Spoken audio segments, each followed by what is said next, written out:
In this video, I'm going to show how to factor a polynomial using substitution. So here we have a polynomial that is not in terms of x, but in terms of something else.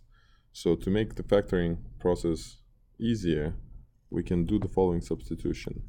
And the purpose of any substitution is to simplify your expression. So if I replace x plus 1 with t, then x plus 1 squared will be simply t squared.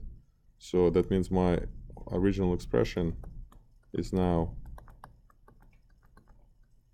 this.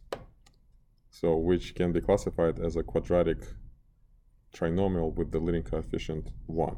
So how do we factor quadratic trinomials with the leading coefficient 1? We look for two numbers whose product is equal to 6, which is the last coefficient, but the sum is equal to -5. So we start by listing all the pairs of numbers whose product is 6.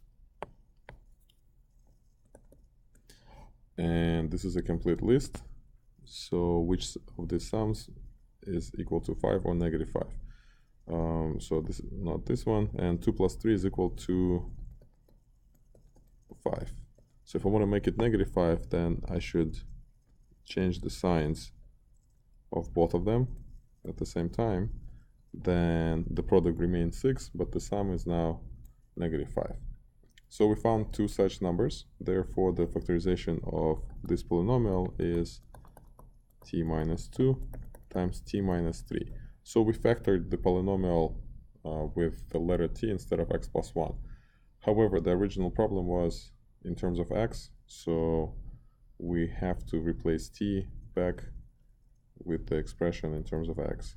So instead of t, I'm simply going to write x plus 1. And this is what we have. And of course, this can be simplified further to x minus 1 times x minus 2. So this is how you factor polynomials using substitution technique.